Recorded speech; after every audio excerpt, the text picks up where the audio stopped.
I know, I don't recall much, but I was scared. The bits I do recall were horrible. I think I threw up once or twice. I remember wanting you to burst in and save me, and I wish I could have been awake to call out to you when you were there. Now this. She gestured down at her belly, which was not yet showing any signs of pregnancy, but she was petite, so it wouldn't take long. What do we do, Dee? Do we keep it? We had never really talked if we were pro-choice or pro-life, and neither of us was particularly religious. I don't know. I am confused. What if the baby is yours and we don't keep it? I had to agree. Also, what if the baby is not mine? Does this baby deserve not to be loved by two people that were wanting a baby just because of something done by someone outside our ability to control? Diana agreed. Harry, if we kept the baby and found out it was Greg's or even Roger's, she shivered, how would you feel? I wasn't sure how to respond, honestly. I don't know at this moment. Anger is my first reaction. However, we want a baby, and you're pregnant. Do we know how long it could be before we could have another baby? Or even if we could have another baby if we did not keep it? Right now, we are struggling because all of this is fresh, we're in pain. I do want to believe that I could get past that to hold our baby in my arms. I don't know that I could pass up the opportunity to love our baby just because they came about in horrendous circumstances. Diana gave me a mournful smile. You know, you just said, our baby? I smiled back. I think this is our choice. We still get the paternity test when we can. But this, I said, putting my hand over her tummy, will be our child.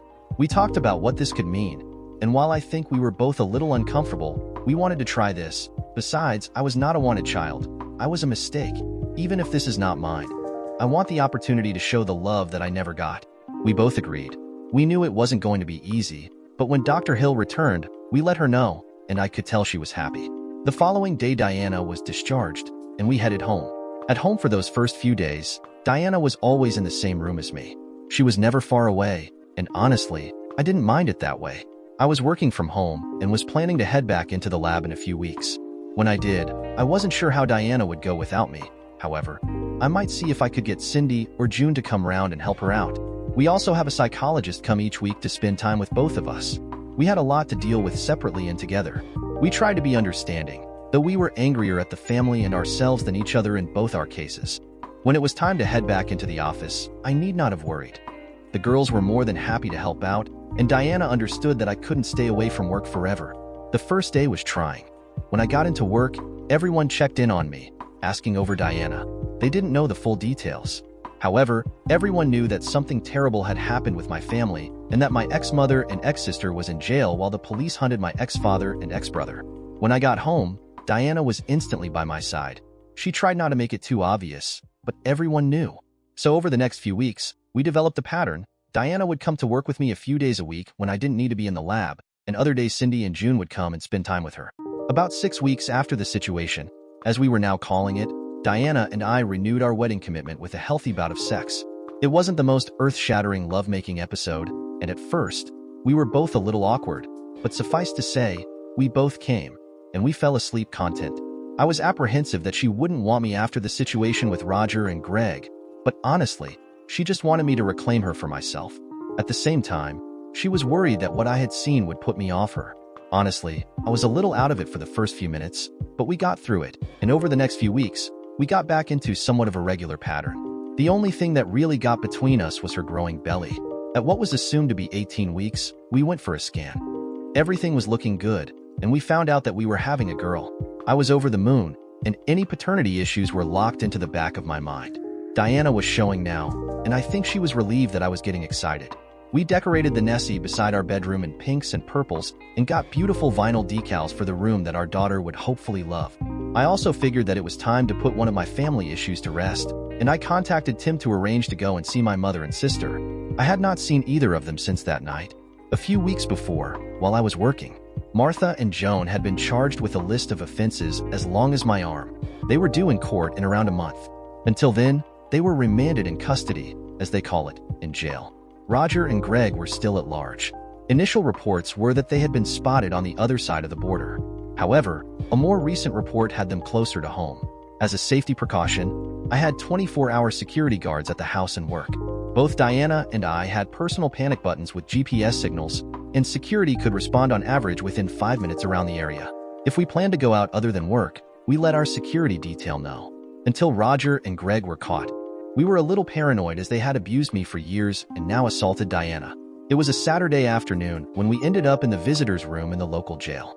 Tim had come with us and had agreed to sit outside the visitor's room with Diana while I sat with my mother first, then my sister. Both women had decided to meet with me. The room was similar to what you can imagine from seeing the movies: plain green wales, a metal table, and chairs bolted to the floor, though there was no one-way mirror that I could see, though there was a video camera up in one corner. The officer who escorted me and pointed that out and let me know it was video, only so they could ensure that no one got hurt. About 5 minutes later, my mother was brought into the room, and she was in a pair of brown coveralls and white shoes. She was handcuffed, and I was asked if I wanted her handcuffed to the bench, for which I declined. Besides the attire, my mother looked like she had aged 20 years in the last couple of months. Her hair was tied back, but not well maintained. Her eyes looked sunken, and her lips sported a couple of tiny scars.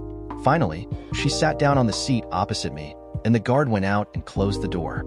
She just looked at me. I wasn't sure who was going to start, but she beat me to it. "How's Diana?" I expected questions about me, perhaps the usual apology. Asking about Diana was not the first question I expected from my mother. "She's good. She's outside, and she's pregnant." For a moment, her eyes took on a stern look, then she relaxed. "Pregnant? I don't know if I have the right to ask." "No, you don't. You have forfeited every maternal right you ever had with what you have either done, condoned, supported, or ignored that was done to Diana or me. However, to answer your question at this point, we don't know. We are hoping that it is mine. However, after that night, we know it's possible that it could be Roger or Greg's." She nodded, just looking broken. "Harry, She trailed off. I filled the gap. "I'll be honest. I don't know if I should call you Mom or Martha now. I have so much anger in me against all of you. You all hurt the woman I love. So I'll admit I've called you a lot worse over the last few months. There is part of me that wants to call you Mom, but I just don't think you deserve it." She nodded again. "Martha is fine." And anticipating the question you are going to ask next, yes, we are keeping the baby regardless. If the baby is not mine, then I am going to love it with every ounce of my being. Unlike how your prick of a husband treated and raised me, this child will know love. "So Diana told you then?" "Yeah, it came out." "How could you, Mom? I mean, Martha, it appears that everyone knew that I was not Roger's son, except me. How could you keep a secret from me like that for so many years?" "I knew I was built differently, but I honestly never suspected, as I just thought I got my genes from your side of the family. However, that's not the case, is it?" She looked away for a few moments and brought her hands to her face to wipe some tears away from her face. I looked at her with no sympathy. I had tissues in my pocket, but she wasn't getting them from me. She looked back at me and appeared to be weighing a few things, then came to some decision. She looked at the wall as she told me where I came from. "Back in my late teens, I had a boyfriend, George. He was a slim guy, quite smart. He made me laugh, he kissed me gently, and we even gave each other our virginities. But not long after high school, George and his family moved out of the area. We spoke at a long distance for a while, but we both knew it would never work, so we agreed to break up. Back then, women didn't attend university as much as they do now, so I looked for a job, and I ended up working for a construction firm doing bookkeeping. Now, I wasn't the best bookkeeper, but I was good enough. However, while I was working there, I caught the eye of one of the laborers, Roger Other. George and Roger could not have been more different in their approaches to me. Where George was relaxed and gentle, Roger chased after me, and unlike George, Roger chased hard. He was aggressive, and he wouldn't take no for an answer. I ended up dating him for almost 6 months before he got me into bed, and it wasn't long after that we found out I was pregnant with Greg. Roger's father demanded that I marry him, so we did, and I gave birth to Greg. It was not long after we had Greg that George came back into town. Your father, Roger, had just started his business, so he was out all the time. George looked me up, and we reconnected. Martha fell deeper into her memories. It was like high school again. George made me laugh unlike Roger ever could. He brought me gifts and made me feel loved. I suppose it was that feeling, along with Roger being out of 2 nights combined with a couple of bottles of wine, that got George and me back into bed. Well, suffice to say, I got pregnant again. Oh, I screwed Roger silly when he came home. I felt so guilty about cheating on him, but I never told him that another man had been around until much later. When you were born, Roger was ecstatic. He had 2 sons. His business was hard work, but he was putting in the hours to make it provide for his family and young sons. He wasn't really home, so I raised both of you as best I could. I pretty much knew that you were not Roger's son, though, and got a DNA test which confirmed it. I never told George, and I let Roger screw me senseless and impregnate me with Joan. My guilt was so large. Perhaps about a month after Joan was born, and you were starting a growth spurt, that Roger noted that you looked different. He worked on me for weeks, and eventually, he got it out of me that I had slept with someone else, and you were the result. She winced at the memory.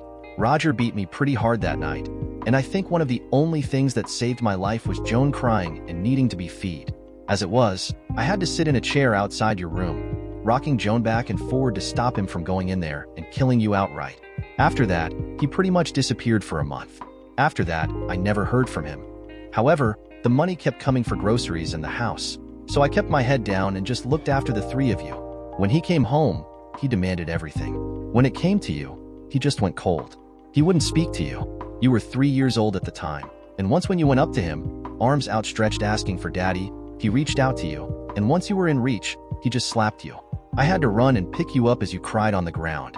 I took you to your room and settled you down. When I came back out, he told me that if I didn't want my child dead, I would keep you away from him. But he said to me that I was never to tell anyone. I don't think he thought the fact of being cucked by his wife was good for his reputation. So, I kept you away from him as much as I could.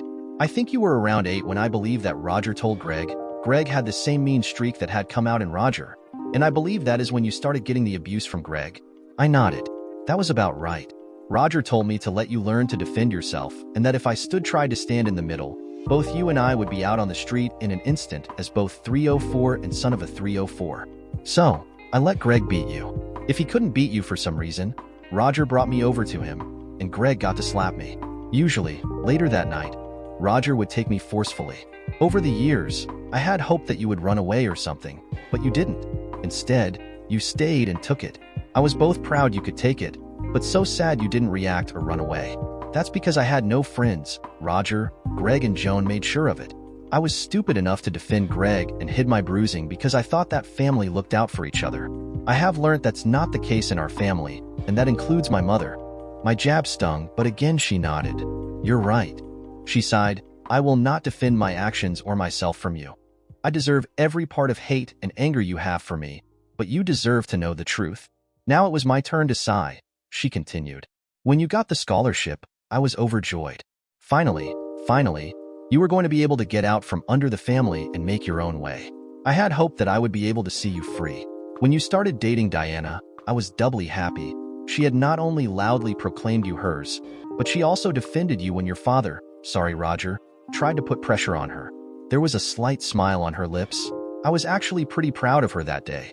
Very few people have stood up to Roger over the years. The only time before that when someone got one over on him was when you made your discovery and put in for your patent, I interrupted. Right, patent. When you filed for your patent and Roger figured out what that meant, he was livid. He beat me pretty bad that night. He also had both Greg and Joan beat me too. It took almost a week before I could leave the house, even though I was expected to still cook and clean everything. All 3 of them took to calling me names that time. Are you expecting sympathy? She laughed, but it was a dry laugh devoid of humor. No, Harry, I don't expect, not do I deserve any sympathy from you. Again, this is just about what happened, nothing else. I think that was when Roger started planning to try and take your money away from you. I knew that Diana had worked for Roger, and he had some plot in mind with the 2 of you together. And when all of a sudden you had nice cars, good clothes, you started filling out a little, and there was passion in your eyes. But most of all, you were not sharing your money with the family. Roger got the impression that since he allowed you to live, and he believed that you thought he was your father, that he was entitled. After all, you were this 304's child that he had been pretty much forced to raise. That day when you had your spat as all of us and stormed out, Roger again got angry and started planning.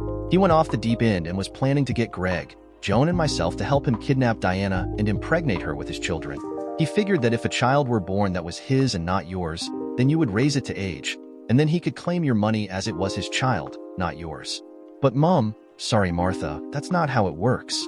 I know, sweetie, but that was what he was thinking. However, they took the opportunity when Diana came up that day to get the DNA report and the letter from your real father that I had stashed away.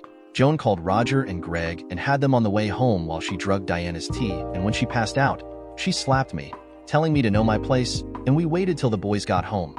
I will take to the grave the shame I feel for not getting Diana out of that place. When Roger and Greg got home, then they stepped her down and she was struggling. Beat and assault her, I supplied. Mom nodded. I noticed real tears in her eyes for the first time, and they weren't for herself. Roger ordered all of us to strip, and while each of the boys had their time with Diana while she was out under the effects of the drugs, I was forced to be in the spare room. I threw a robe on and desperately tried to send you away, partially because I knew what you would find, but I was scared they would kill you or, worse, kill Diana. So, I sent the text message when you called, hoping you would think she never came to the house. But I also didn't know the three of them had planned for you, to find them with Diana like that. I am so sorry for that. Neither Diana nor you deserved any of it. It is all my fault because I was a cheating bitch. She never looked at me once, but I could see that the brown prison coveralls were now stained a darker color with her tears. I think I can accept that. She continued, I am assuming the rest, you know? I have to believe that as Diana and yourself is still together that you have filled in a lot of the blanks. I can understand that. My next question, you said you have a DNA report and a letter from my real father. Can I have them? She smiled, and this time it was with the first bit of genuine warmth I had seen from her in years. Yeah, Harry, you can have them. I was about to get them for Diana when everything happened, but they are still buried under a false panel in the bottom of my winter clothes drawer. If you can get to the house and ask my lawyer to grant you access, you can retrieve them yourself. Unfortunately, I imagine that I will not be able to get out of here in the near future. I don't imagine so. This next one is hard for me to ask. Did I ever do anything wrong that made you not love me? Before I could pull away from the table, I was resting my hands on. She reached her handcuffed hands over and put them on my hands. No, Harry, you never did anything wrong. It was me that did it all wrong. I thought that by keeping you at arm's length, by taking the worst of the beatings and not helping you, I would protect you from the worst of what they could do to you. But I was wrong. From my perspective, I thought I was doing all I could to keep you safe, though I will admit that perspective was forced through a certain lens. I love you, sweetie, and I know this means nothing to you. And the words sound hollow, but I really do love you. I am so proud of you of everything that you have accomplished. You are 10 times the man that my husband is. I may never get the chance to say it again, but I do love you, and I will always love you. I am sorry for everything. You are my son, and I have screwed everything up. However, if today has helped you to get some things right in your head, and it has given you closure to help you move forward, then it is all I can ask for. With that, the conversation hit a dead end. Mom pulled her hands back, and we looked at each other for a bit. Then, finally, she stood and moved over to the door, and a guard came to open it. As she walked through it, she looked back at me. One last thing, sweetie, they may have called you the mistake, you're not. You were conceived in the act of love between George and me. You are my greatest accomplishment, and if we never speak again, know that I will always be proud of the man that you have become. And with that, she went out. I sat there for a few minutes. It appears that my mother had it as hard if not worse at home, regularly being beaten like me. My family was seriously messed up. I didn't take long, though, before there was a knock on the door. You ready for the next one, Mr. Other? The guard asked. Yep, bring her in. If Mum looked terrible, then Joan looked worse, wearing the same coveralls that Mum was. Joan sat down at the table and glared at me. Her hair was short but wild. She had a fresh scar on her cheek and looked like she had not slept in days. When she wasn't glaring daggers at me, she looked around the room like the walls were going to jump out and grab her. For a princess that had everything handed to her, this must have been very different to her. I must admit that while after talking with Mom, I could understand her point of view, but Joan, who was supposed to be my sister, was a complete mystery to me. Again, it wasn't me opening the dialogue. You know, there are a lot of criminals in here that know who you are, Joan told me as a statement of fact, and I worry about that. Why? There are quite a number of their family that work for you, or one of your suppliers. It appears that you're quite a celebrity around town, you young, rich, and help create lots of jobs. Apparently, you happy to help charities, including ones that get criminals on their feet. None of this is news to me, Joan. I work hard to support the community. After my upbringing, I want to help people. If it costs time, money, or a little sweat, then I'll do it. There it is, the self-righteous prick that my family has raised that is not even a blood member of the family. He's so far stuck up himself that he cares nothing for us, and I've been in here almost a month, and all I hear once they know I'm your sister is how great you are for helping everyone. Yet in all this time, you have done nothing to help me. I cocked my head to the side, questioning her last statement. Help you, Joan? After everything that you have done to Diana and me, why the hell would you think that I want to help you? If she was affected by the venom of my snapback, she didn't show it. Because I'm your sister, you are supposed to protect me. use your money and influence to get me out of here. Why would I want to get you out of here? Again, I am you, sister. Don't you care about me? A few of the criminals here found out what we did to that 304 Diana, and they come to find me in the middle of the night and make me do things. I would not have thought she would be so opposed to it for a woman who made my wife and my mother do what I assumed were similar things. But I supposed it was different when the shoe is on the other foot. Joan, let me set the record straight here for a moment. First, don't ever let me hear you call my wife a 304 again. You, your father, and your brother all drugged her, assaulted her, and of course, it was against her will. She is the victim here, not you.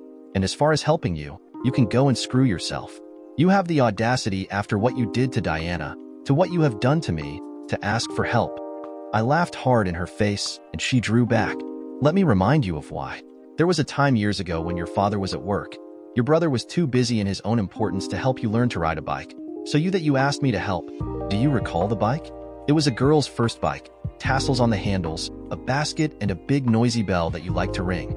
As no one else would help, I spent the next few weeks helping you to learn a ride. It was some of the best memories of my childhood. I was helpful to someone, and you were happy and excited to have me help you. For once, I got to be a big brother, and at that time, I had a little sister who loved and adored me. We even went riding around the neighborhood together, brother and sister just out and about. Not long after that, I suspect your father and brother told you something of the secrets about me that I have only recently learned. Because almost overnight, you grew cold to me. You no longer wanted to go riding. I had been asking for a few weeks, and then one day it happened. When I asked you if you wanted to go for a ride, you sneered at me and told me, and I quote, "Screw off, mistake. If you ever think I am going to ride with a loser like you, then you are sadly dreaming." It was that afternoon that my sister died. Since that time, I don't think you noticed, or that you even cared that I never spoke to you. Every conversation that we had was indirect. Even your prick of a big brother talked to me directly. But you? No. You took my love for you and threw it back in my face. It died with one sentence that you never tried to put right. You can't accept that you are in here because your own selfish actions are your own problem. No, Joan, I won't lift a finger to help you. Actually, I will make sure that you get the maximum time to pay for your crimes. You say they are criminals in here. Well, look in the mirror. Oh, and those help programs that I help fund you mentioned earlier, I am going to make it known that if any of them try to assist you, that I will pull the funding they get from me. I stood. This meeting just about over. I asked for this meeting today to see if there was any remorse in your heart. After everything that you did, I wanted to know if you had any regrets about what you did to my wife, or if you even cared for me at all. However, from the moment you walked in the door, you didn't ask about Diana. You never even asked about me. You didn't even remotely come close to trying to apologize or say sorry. All you cared about was your selfish desires. No, Joan, you are dead to me, and you better get used to these walls because, with everything you have done, you're going to be here a very long time. And as for money, you will never see a single cent from me.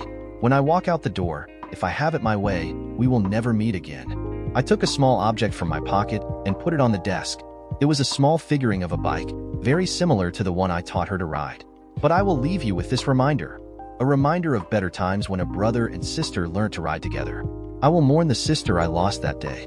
I will always recall fondly the time we spent on our bike together. However, I am sure you will remember me for a long time. Goodbye, Joan. And I will pray to God that you die a horrible death behind these walls. I knocked on the door, and the guard escorted me out. My last look at Joan was her head downcast, a little bike figurine sitting on the table. Sitting in the reception area, Diana and Tim were sitting and quietly talking. They both rose as I approached. Diana slid into my arms, her now very pregnant belly pushing up against me. How did it go? Tim asked. In some ways, just how I thought it would, in others very different. I think my mother is in true regret of everything that happened. She never asked for help or tried to pass the blame for anything. Rather, she is trying to take the blame for everything. I also think from what she told me that she has suffered at the hands of Roger, Greg, and Joan more than Diana and I put together. Diana gasped. What surprised me is that she asked about Diana as her first question. I looked down at my pregnant wife in my arms and smiled. Joan, however, was a different matter. She only wanted me to spring her, never tried to make amends, never asked anything. I think that Roger has truly poisoned her against me, and I will ensure that the charges are enforced on Joan. I gestured to the walls of the prison. In my view, she can rot in this place. We talked for a while, and I could sense that Tim wanted to let us know something. Guys, I've had a report overnight that one of the trucks from Roger's company yard was stolen last night, and that security footage showed two people looking a lot like Roger and Greg breaking in. We're on high alert, and our community watch has been looking out, but please be careful over the next few days. We assured him that we would be on the lookout, and both Diana and myself made sure we had our panic devices on us. I also called our security firm and let them know they would double the patrols around the house and the office as a precaution. It had been an emotionally draining afternoon. The conversations with my mother and Joan had tired me out, and with a pregnant wife, she also got tired quickly. So we were happy to head straight home as I was looking forward to a light dinner and sometime in front of the TV snuggling with Diana tonight. We headed out to my Camaro, and I helped Diana into it. As I helped her in, I realized that I would have to get another car, something easier to get kids in and out. While I loved my car, it just wasn't a practical family car.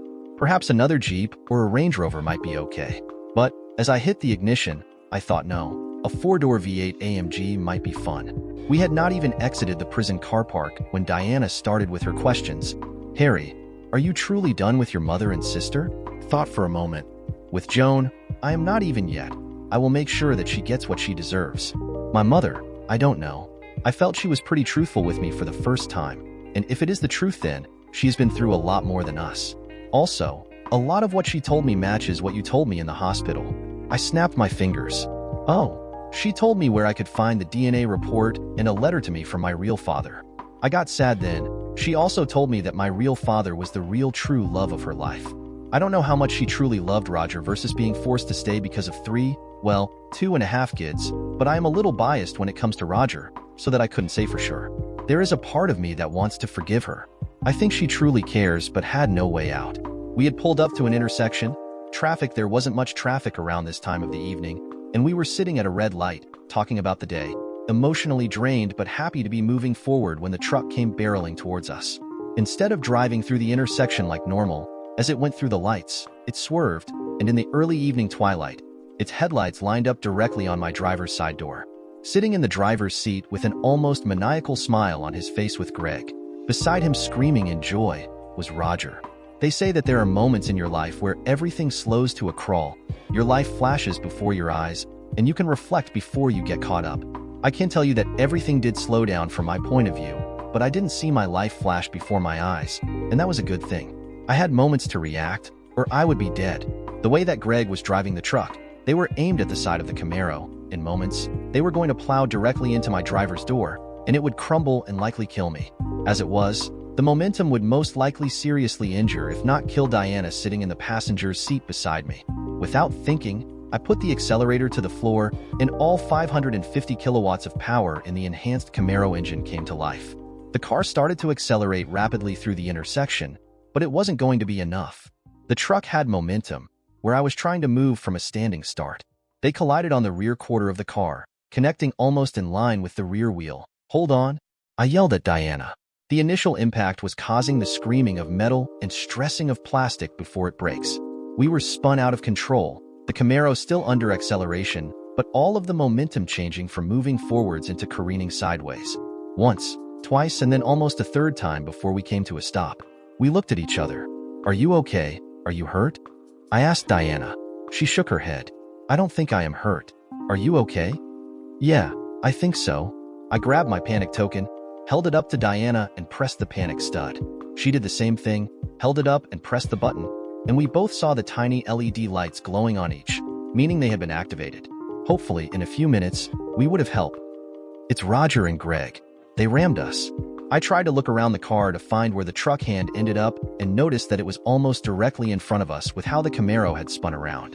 We were virtually facing back the way we had been coming. We were lucky the car had not spun further, or we could have flipped over the traffic island on the other side of the intersection. The truck, however, ran into the traffic light pole as it deflected off the side of my Camaro. Peering at the truck, I could see that Roger and Greg were a little stunned but climbing down out of the cab.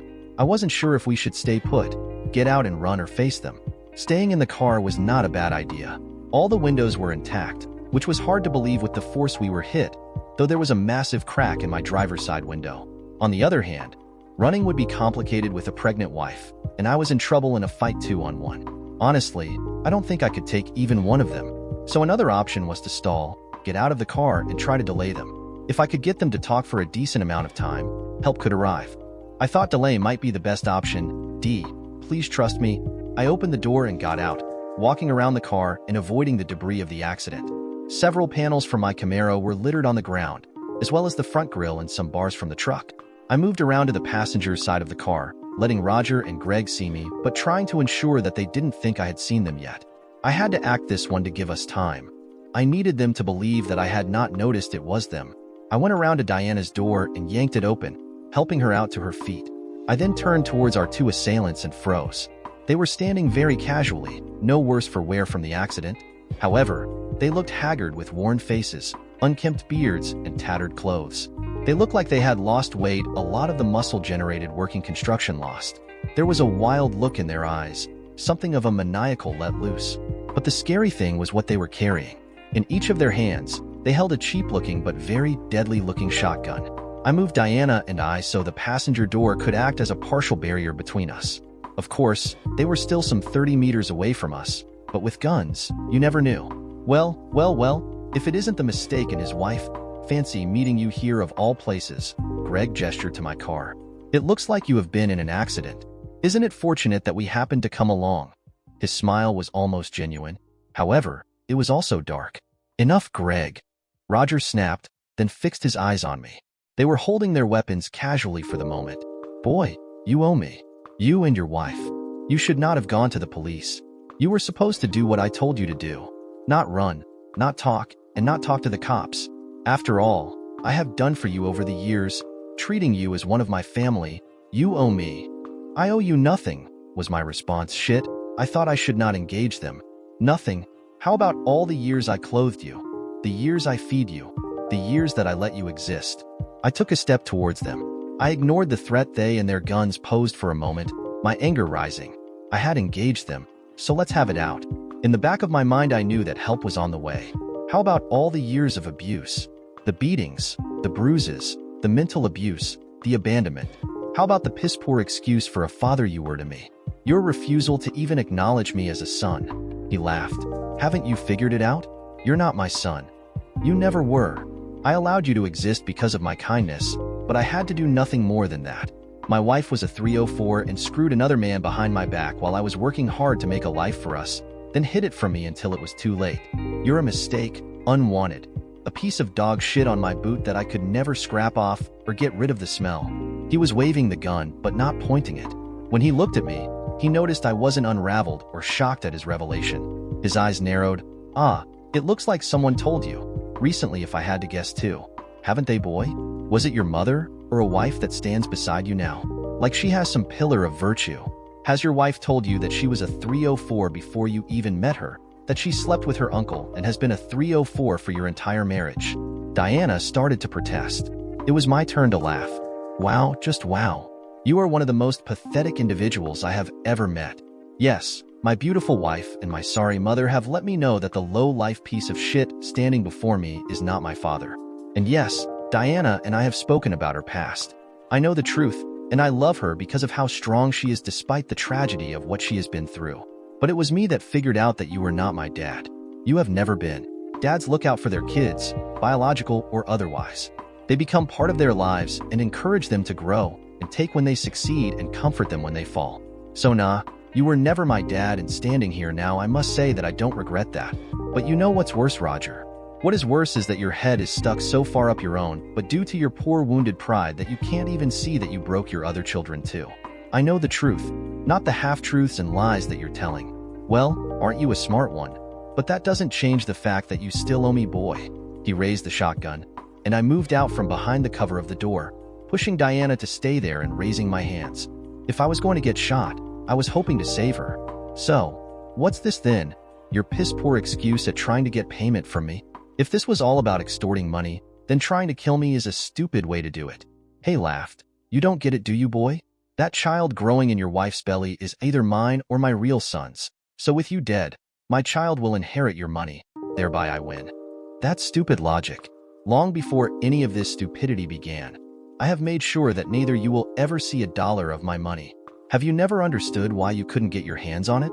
It's because you treated me like shit my entire life. I made sure that no one in your family could touch it if something happened to me. After you did what you did to Diana, I have already set the wheels in motion to make sure that my money will now be used to ensure you are put into some dark place where the moss will grow on your head and tiny little thing that you call a pecker can never touch anyone ever again. I think I was having somewhat of an effect, but perhaps Roger was losing it as he threw back his head and again laughed. He pointed at Diana standing behind the broken Camaro car door. I drilled her, we all did, and she was a shitlay, but she took our loads all the same. And while you're putting on a brave face, I know you, boy. Deep inside you're in pain as we made you a cuck father. Your mother helped too. Your sister drugged her, and Greg and I made her pregnant. As he spoke, he came closer, and Diana went pale and shrank behind me. Roger stopped a few feet in front of me. Face it, boy. You're going to go to your grave being outdone by a man much greater than you. I threw my head back, and it was my turn to laugh hysterically. I needed more time, and I think I needed to take a bit of action. It would be perilous, but it would potentially save Diana. I laughed deep, pulling my breath into my lungs and making the laugh deep and loud. Roger and Greg stopped. Diana started as if I had broken. Roger, you're one stupid son of a bitch. You know that. That child isn't yours or Greg's. It's mine. You maimed my beautiful wife, but she was already pregnant. We have been thinking about a child for over 2 months, and she went off the pill a month before that. We were doing it twice a day, and according to the doctors, my motility is through the roof. Diana and I made love twice that day before your little daughter drugged my wife. And besides, I looked down at their crotches. We all know both of you are a little under average. With those little packages you might have thought you were getting in there, but I doubt that either of you could get close enough to a woman to do the deed. Not unlike the good 7.5 that my wife has for her exclusive use. I had pushed them, insulted their manhood, and told them I was better than in bed. Anger was written on both their faces, but also a whole lot of embarrassment. Out of the corner of my eyes in the distance, I could see lights approaching, but I doubt they were going to make it. I was going to have to do something stupid. I held up my hand as they both lifted their weapons to point at me. Wait, stop, I said, just laughing a little to keep up the pretense that I was not a threat, and perhaps a little unstable. They lowered their weapons just a little, but I couldn't help having one more dig at them. Roger, could you tell me, did Mom have to go and get artificially inseminated to have Greg and Joan? Because I know that my real father gave Mom everything she needed. Apparently, he was a pretty big guy. He was loving and made her climax over and over again. Apparently, you are a big turd in the sack, and she can never feel you enter her. I smiled. I could see Roger would only need another slight push before he would react, and I would need to move quickly. I hear that you are so bad that she needs a whole lot of lube, which surprises me because you are so small. While a son should never hear the details of his mother's sex life, this afternoon, as I spoke to her, it was good to know that you couldn't satisfy a woman even if she was moments from orgasm and needed you to finish her. I won't be surprised now if Mum gets out of prison that she'll divorce you and try to find my real father George and marry him. I had goaded them into attacking me like I wanted, keeping the focus off Diana. Roger raised the gun, his target at me. Greg also trying to follow. George Daniels isn't half the man that I am. He's a bookworm, but at least when I am done with you, I'll know who to go kill next. His finger pulled the trigger, and I dove. He anticipated that I would dive right away from Diana.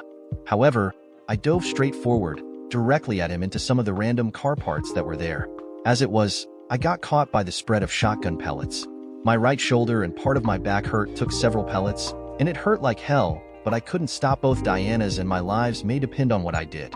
As I tried desperately to make it under the weapon's reach, I drove right into the middle of a few car parts that had come off in the collision, including the rear wheel guard. Without too much thought and using the momentum of my dive, I picked up the panel and tried to throw it at where I thought Greg was standing. Greg's shot rang out, however, it missed me.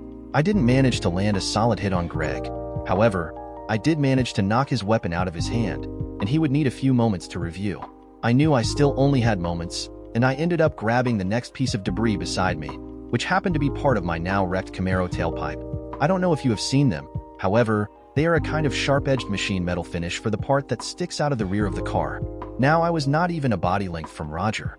I grabbed the tailpipe and heavied myself upwards, bringing my makeshift weapon straight out in front of me. By this time, Roger had chambered his new round and got it into line directly point blank in my face as I was rising to my feet. He obviously planned to finish things in one final move. "Goodbye, boy," he screamed. I swung the tailpipe upwards as he pressed the trigger, and the shot went off. This time the shot missed me completely but discharged near my left ear over my shoulder. I will say this, shotguns are loud. However, I didn't have time to think, and death was a moment away. Now within range of the off-balanced Roger, I used my tailpipe to push him backwards. Roger fell on his back, and I kept moving. I swung the sharpened edge down and went to use it as a spear. This man had systematically tried to destroy my life and tried to hurt everyone I cared about. I was going to end this by impaling him and remove him from my life. As I drove downwards, I put all the pain, the hurt, the years upon years of abuse, the feeling of betrayal into that one downwards thrust. He was wide-eyed, seeing it coming. His shotgun had been knocked out of his hand, too far away to his right from him to reach. It would have been useless anyway with no round ready to fire, and my rage had a lot of force behind it. Roger saw his impending doom. The moment stretched just like the accident not long ago, and I could feel the end in sight. But I was surprised as my makeshift spear approached terminal velocity. I was hit from the side by something hard. Greg had abandoned his weapon and shoulder charged me, knocking me off course. As I rolled, I could see the lights of our help getting closer, but I still wasn't sure if our help would make it. I was back to 2-on-1, and I was not confident I would get out of this alive. But at least Diana would be safe. I was also starting to feel a little out of it due to my shoulder and back injury. Greg was back on his feet after the full body tackle he just gave me. He was stamping his feet like an enraged bull. Common mistake. Let's go, you and me. I'll wipe the floor with your face and screw your woman before your body is even cold. I wasn't sure how I was going to get past this. Greg was almost twice my size, even having been on the run for the last few months. I was injured, my wounds leaking blood everywhere. The only advantage I had a few moments ago was surprise. Add to the fact that Greg knew how to handle himself. I was likely screwed. He was going to wait for me to get up, most likely because he knew he could knock me down again and feel like the man. But then luck, at last, went in my favor. As I put my hand down, it came down on Roger's discarded shotgun. A moment of hope flared as I stood, picking it up and chambered the next round. Swinging the weapon round in front of me to point it at Greg. He was charging me, a snarl on his face and something sharp in his hand. "Screw you, Greg," and I pulled the trigger. He never knew what hit him as the full range of pellets hit directly in the chest, and he crumpled. I moved slightly to point the gun at Roger and noticed that he had passed out. While my impromptu spear had not hit him in the chest, it had ended up impaling his right arm at almost the shoulder. A good deal of blood was beginning to pool on the ground around him, as I would say his body was going into shock. Well, screw him too. Cars were racing towards us now, and they were going to be here any second. I stumbled back to Diana and found her on her side, gasping for breath, blood also pooling at her side. Her sight was unfocused, her breathing getting raspier. Her back looked covered in wounds from shotgun pellets. It appears that during the fight that she had gotten hit. I wasn't sure how bad it was. There were a dozen spots all over her upper back bleeding. It looked like the car door had deflected quite a bit and protected her lower half, including the baby, but she was injured. Try as I might, I couldn't do anything. Every ounce of energy I had was leaving me with each movement. My shoulder was an open wound, and like Diana, my back was bleeding from a dozen spots. I collapsed down beside her, the last of my energy gone. I think she sensed me there, knowing it was me and not one of the other two. I helped her put her head in my lap. For a moment, her eyes found focus, and we looked deep into each other's eyes. There were no words needed, and for a third time in less than 15 minutes, the moment stretched into forever. As we looked deep into each other's faces, I had nothing but unconditional love moving between us. She was my soulmate. I belonged to her, wholly and completely, but I knew nothing that I could do to help. She reached up a bloody hand to cup my cheek, a gentle and loving caress, tears now spilling from her eyes. "Harry, I love you." And she closed her eyes. My daughter was born only a few hours after the fight, where both Diana and I were shot. A premature birth brought on by the trauma of the accident. I was absent from the delivery as I was on an operating table under a general anesthetic, having shotgun pellets removed from my shoulder and back as well as a shoulder reconstruction. I was in surgery for over 12 hours and didn't wake up for over 2 days. Apparently, I passed out mere moments before our security team ran up to us. The ambulance was not far behind, and both Diana and I were loaded and promptly evacuated for surgery. I was later told that Diana was in the operating room for around 20 hours. Her labor with our daughter lasted only 3 hours, and fortunately, everything came together for a quick, if traumatic, delivery. Immediately after, Diana was rushed and had surgery on her back to remove the pellets and close the wounds. During the fight, I missed that Greg had gotten a second shot off at Diana while I was grappling with Roger and the tailpipe. It had caught her in the back as she was trying to duck down behind the door. Then apparently, Greg had seen me knock Roger down and came to charge me before I could kill his father. We almost lost Diana 3 times on the operating table.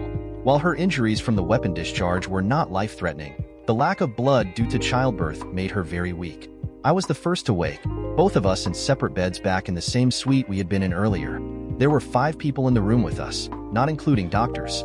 On the couch on the other side of the room, Jack and Cindy were curled up, sleeping. Over by Diana's sleeping form was June, while on a chair sitting between Diana's and my beds as Norman reading something. But what surprised me was the sleeping form holding my hand in an orange jumpsuit. My mother was there. She was handcuffed to the bed and had her head resting on my hospital bed mattress. But her hand was firmly lodged in mine. I wasn't sure what to make of it, but first things first. I tried to speak. "Water," I tried to say, but I think it came out like a light groan. But it stirred the room, and soon everyone was around me. Then, finally, Dr. Hill walked into the room. Someone had obviously paged her. "Harry, welcome back. Can you look into the light for me, please?" She ran a few tests and was happy that I was waking up. I got a small cup of water and took a sip. "Diana?" I managed to croak out. Dr. Hill gave me a small, tight smile. "She's in her bed to your right. She's still asleep. But we expect her to make a full recovery after a successful labor and surgery." Labor? This time the smile was larger and shared around the room. "Harry, you're a father to a tiny but gorgeous little girl. Congratulations. She's currently in the premature ward, and I would say you will be able to visit her in the next couple of days." After she left, everyone came gathering around my bed. I could see looks of concern at my form, happiness that Diana and I were alive, and some anger that this had happened to us. Then, finally, after a few rounds of "you're looking like a truck hit you." Yes, they were poor jokes, but we did all laugh. My mother spoke. "What happened, sweetie?" "A few hours after you left the prison, I got a notification that you had been in an accident." I explained how Roger and Greg had rammed us in the truck after leaving, and how they must have been waiting for us and chose the right time to make their move. I told them of the fight, how I had shot Greg when he charged me and impaled Roger after he missed me at point-blank range. Then I told them how I had found Diana by the car and collapsed. I looked over to see Diana in her hospital bed and saw her eyes open and staring at me, tears in her eyes. Jack immediately ran out and found Dr. Hill, who came back and checked Diana over. No one interrupted Dr. Hill. However, Diana's eyes never left mine, and when she was told that our baby girl was born, the tears rolled down her cheeks. Her voice was weak, but vaguely, she recalled the labor, but not giving birth or our baby surviving. "So, can anyone tell me what happened once Diana and I passed out?" Norman jumped in. "I think I can." I arrived on the scene around 10 minutes after the first responders. I had been alerted that both Diana and yourself had pressed your panic buttons, and there was a team heading your way. When I arrived, both Diana and you were being laid onto stretches, and I can tell you the scene was a mess. Apparently, the police only finished the investigation this morning, and I assume that Tim will want to bring the investigation team to interview both of you at some point to validate everything. As I understand it, the intersection is still closed. Once you were both stabilized in the ambulances, you were both brought here for treatment. I stayed with the team at the scene, knowing that both of you were in good hands. June, Jack and Cindy met you both here and have not left your sides. You likely know your Camaro is totaled. There was also a lot of blood, shotgun pellets, and car parts everywhere. Once word got out about the accident, the fight, and that shotguns and people on the run were involved, the media were all over it. And when they found out it was local legend Harry Other, our city's youngest millionaire, they went into a frenzy. I have had media requests coming into the office all day. I've even had movie studios reach out, they want to buy the rights. Despite my injury, I laughed. Diana also chuckled. Who would want to buy the rights to my life? Sure, it hasn't been fun, but it's also sad. I thought, Norman, what happened to Roger and Greg? Norman hesitated a bit, then looked at Martha. My mom nodded. Greg died at the scene. Ambulance crews tried to resuscitate him. However, the damage to his chest was too severe. The police have some working theories about what happened, and I'm sure you won't be charged as it all sounds like self-defense. Our legal team are already all over it. Apparently, there is a traffic cam that caught most of it. It's all poor quality video, but it lines up with a lot of what you just said, and I am sure the police will want to hear it from you. I nodded. I had hated Greg with all my soul, and I wanted him to suffer for all the pain and torture that he had caused me over the years. However, I don't know how I felt that it was my hand that had taken his life. Surprisingly, it was my mother who put that to rest for me. Handcuffed to my hospital bed, and apparently, there was a uniformed police officer outside my door to keep tabs on her. Harry, I don't want you to feel bad about that. It was always going to come down to you and him. And while I am sad that I have lost a son, I also know that he deserved what he got. Besides, I also know that the son that we all wronged is alive. Besides, when you told us what happened, while I loved Greg, I think I would have pulled the trigger myself if I could have saved you. She cried at the point, and I squeezed her hand. Mom, what are you doing here? She was still weeping but wiped away her tears. It was Norman and Tim's idea. I am still to be sentenced next month, but when I heard you and Diana were in surgery, they reached out to see if I would be willing to come under guard to be here to see you before my arraignment. I have hated what we did to you and Diana, and I meant it when I told you that I would take this shame to my grave. But when they brought you in, I broke down, so they hooked me up here. She lifted her handcuffed hands and just kept watch.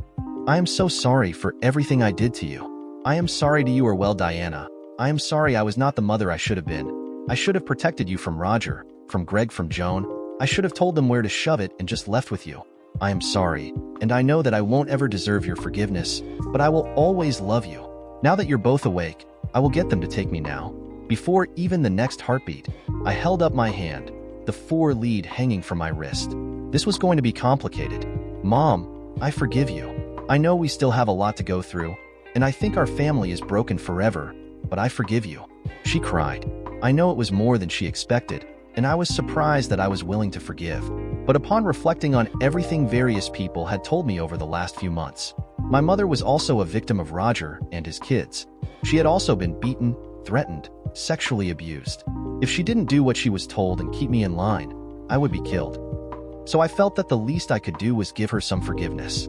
What about Roger? Was that a smile on Norman's face? Well, he's still alive. However, he lost his right arm and a lot of blood after you impaled him on the car part you stabbed him with. He's had 2 surgeries already, and he will need another 2 because there is an infection in the arm. In addition, he's under heavy police guard and is pretty much never going to see the outside of prison walls again for his entire life. My mother again chimed in. I've also spoken to my lawyer. Once he's stable, I'm going to divorce him on the grounds of adultery, mental cruelty, alienation of affection, and a few others. I am not sure what will stick, but I should have done it years ago. Oh, I know I still need to do my time inside, but I won't have anything to do with that man anymore. I never truly loved him, but as we had kids, I stayed with him and couldn't figure out how to escape. So there won't be much in the divorce settlement, but I'll be free in one sense.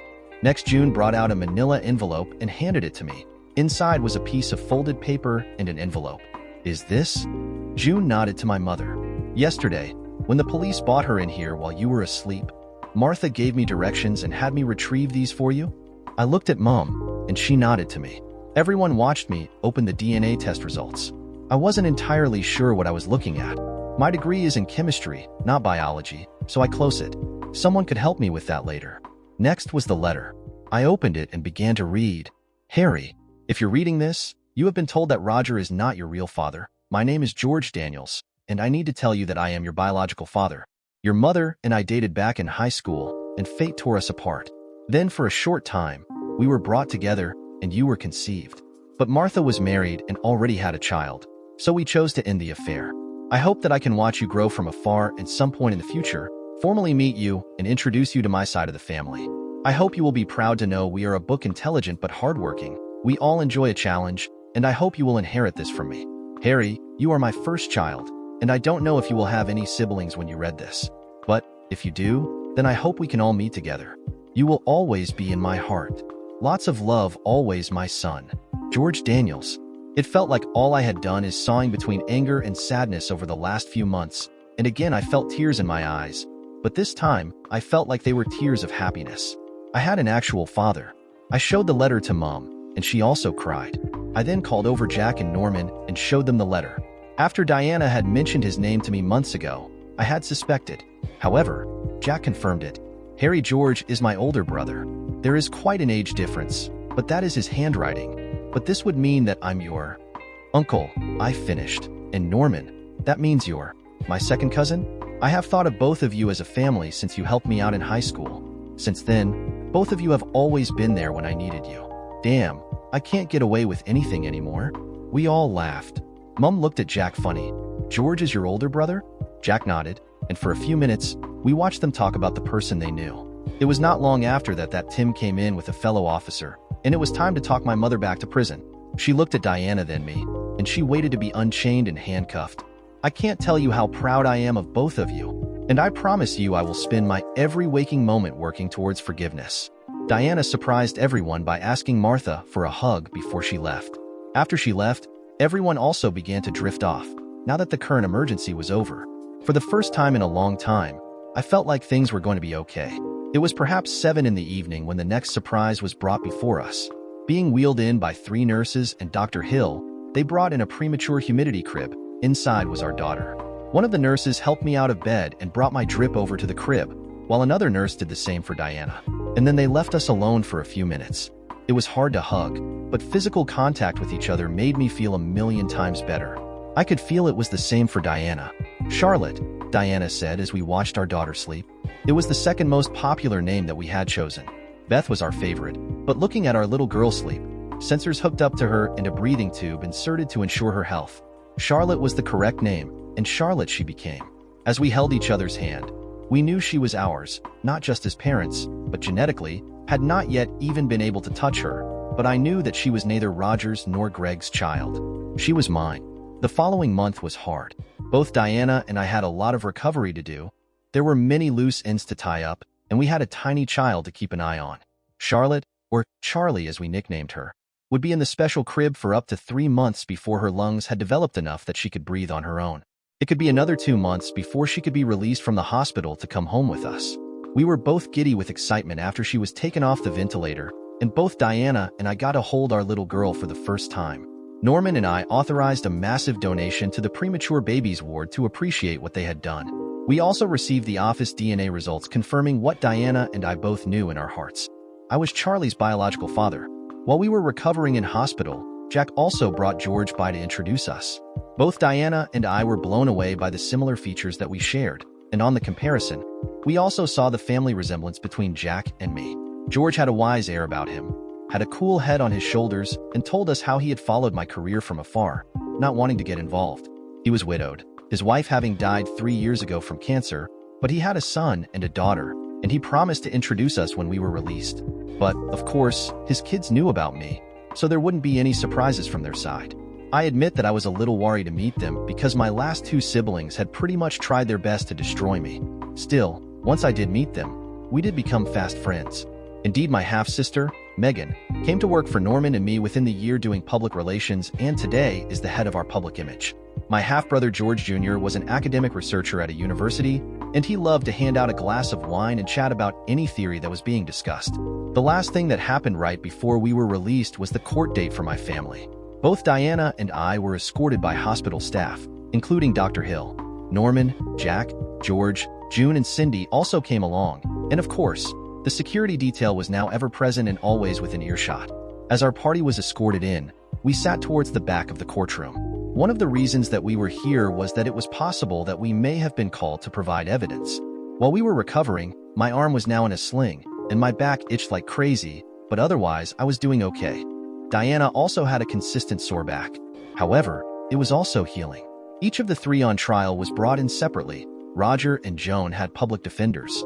However, I had retained one of my legal team to support my mother.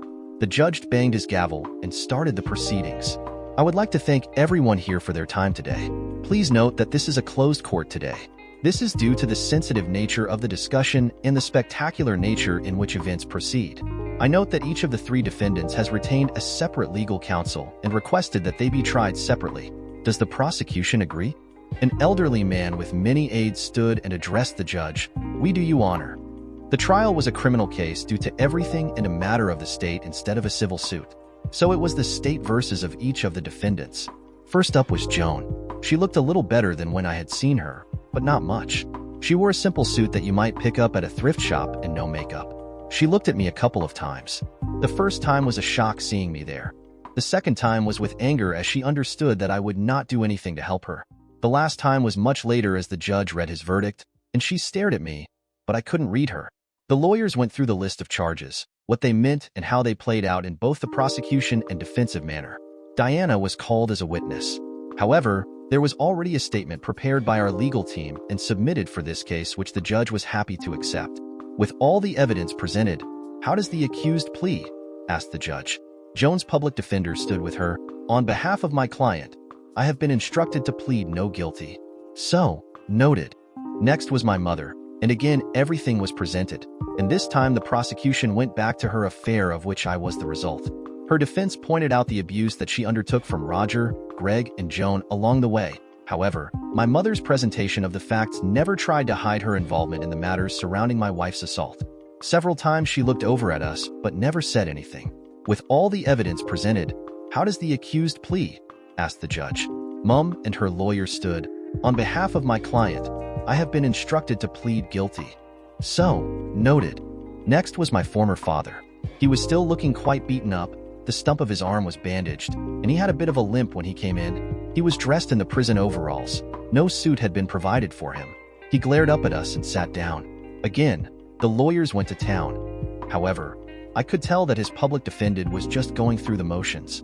His public defender blushed when the charges were read out. He had heard of assault and attempted murder before.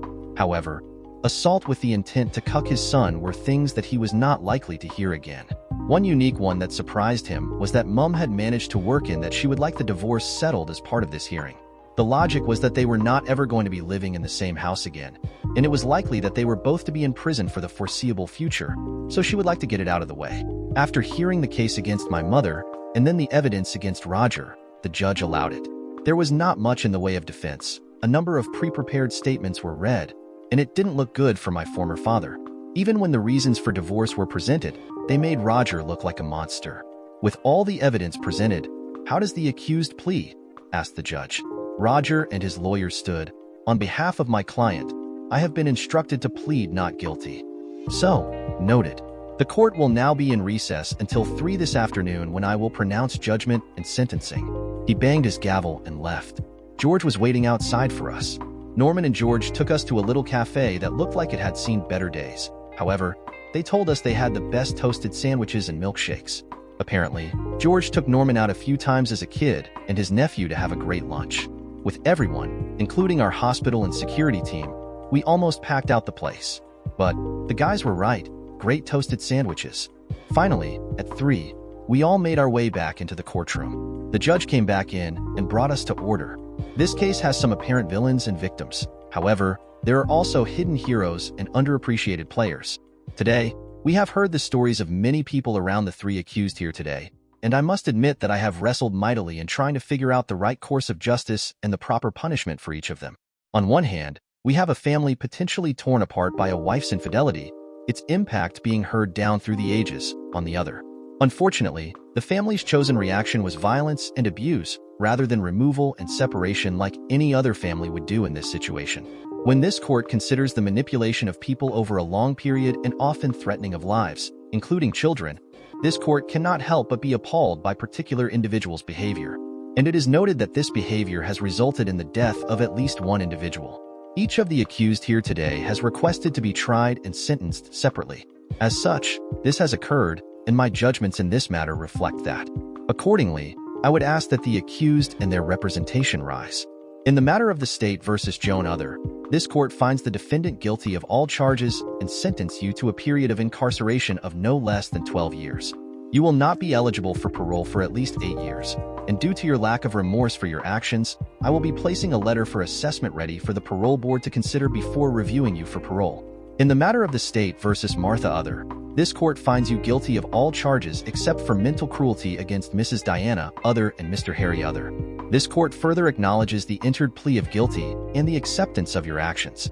I also have a sworn character statement from your son, Mr. Harry Other, and your daughter-in-law, Mrs. Diana Other, attesting to your outstanding moral character once things came to light. Lastly, this court also acknowledges the mental and physical abuse that you were placed under while in the household. It is the judgment of this court that Mrs. Martha Other is sentenced to a period of incarceration of 5 years with eligibility for parole in 1 year. In the matter of the state versus Roger Other, this court finds the defendant guilty of all charges and sentences you to life in prison. However, this court will not set a parole period as we find the crimes you committed against all parties, including your wife, Mr. Harry Other, and even your deceased son are some of the most devious manipulations I have seen in this courtroom. In my closing statement, I would like to note the bravery of both Mr. Harry Other and Mrs. Diana Other.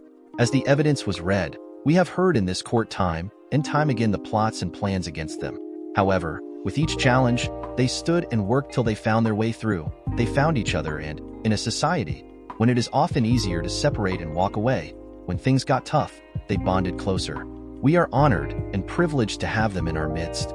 Bailiff, the defendants are remanded to your custody. The gavel was slammed for the last time, and it was finished. A couple of months later, we got to bring Charlotte home, and that afternoon we had a massive party at our place. Our friends, a number of work colleagues, and almost all of the family I had never met from George's side were there. Charlotte was the perfect baby, and all the ladies agreed that she was the cutest baby ever. We went to see my mother once a month, and even took Charlotte with us a few times. Mom was in a minimum security prison and was so proud to hold her granddaughter.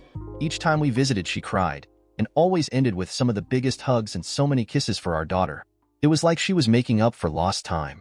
Mom had also started working with some of the victims groups in prison to get help for what she had been through and help others in a similar situation. When she hit the year mark and was released, we had another big party for her welcome home. It was strange.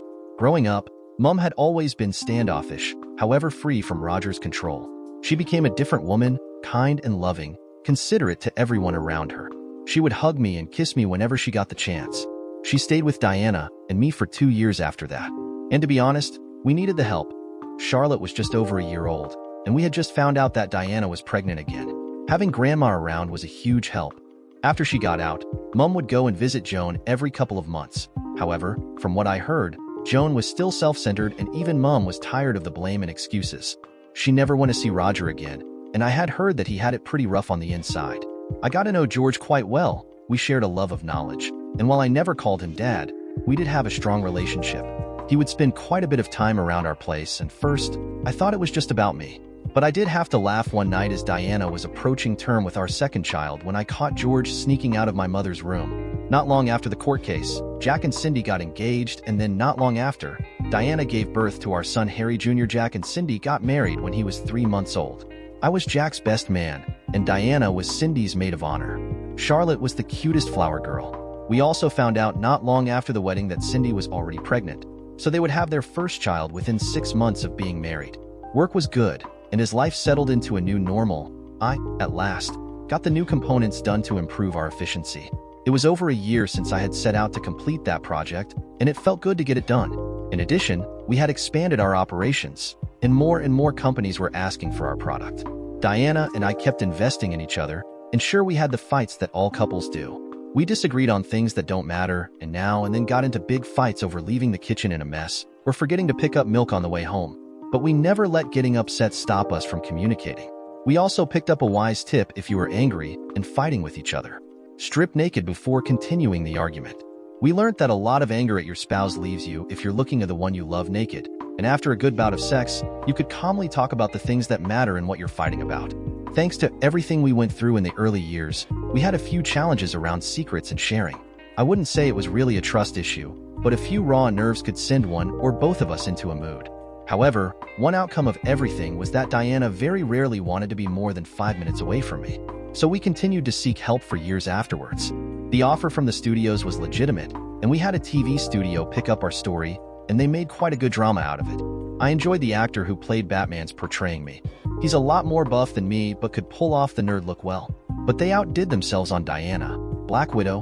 No. We used the check from royalties each year and put it into domestic violence within families. We learned through our situation it is not just men that hurt women, but it can go any which way, and we do what we can to help those who suffer. One Saturday morning years later, we were sitting down to plan Charlotte's 10th birthday party when Mum came in looking a little gloomy. She had George on her arm, and I noticed how close they were becoming. Perhaps my mother and father could start dating. But hey, stranger things have happened. What's wrong, Mum? You look like someone died. Someone did, and I don't know if I care, was her response. It was Roger, wasn't it? Asked Diana. Mum just nodded. You know what, Mum? Remember the good times and know that we have all moved past all the bad. He tried to break us, but he just brought us together stronger. That's the problem, Harry. I can't remember a single good time with Roger, and that is what makes me sad. I wasted so much time. But life is never fair. She quoted one of Roger's old sayings. That evening, I was lying in bed waiting for my sexy wife to come into the room, and when she did, she didn't disappoint. She was naked. Her hips were a little wider after 2 kids, but I still worshiped that body. She giggled. "Well, hello, sailor," she quoted, seeing the growing mast under the bedsheet. "You never cease to amaze me, D. How's that? Despite all we have been through, the good and the bad, you still have eyes only for me. Everyone else would have run to the hills, yet you're still here. Do you know why, my love? My money?" She snorted. "No. My charming wit and humor?" She smiled. "Nope. Then it must be my Johnny and my prowess in bed giving you climax after climax." She paused to think, well, that one is true, but no. "Okay, you tell me why." "Because, Harry, you never ran away when things got tough. You always ran towards me, so I will always run to you too. Never has a woman been so lucky." I smiled, then frowned. Life just keeps coming, good and bad. It just keeps coming, doesn't it? Are you thinking this way because of the news about Roger? I guess. From being a kid to meeting you, starting the company, the events around Charlie's birth and everything. Roger was involved in all of that. Of course, I hated him, but there is part of me that just wanted him to want me, to show me something of fatherly love, and now he's gone. Don't, my love. Don't think like that, because he was nothing compared to you. You beat him at every game he threw at you. You not only won, but you thrived. But not only that, unlike him, you got the girl. When your wife tells you you're right, never argue. Especially when she spends the next hour making sure she uses her body to show how much the girl was into you. Dear listeners, please share your thoughts in the comments section below, and don't forget to like, share, and subscribe.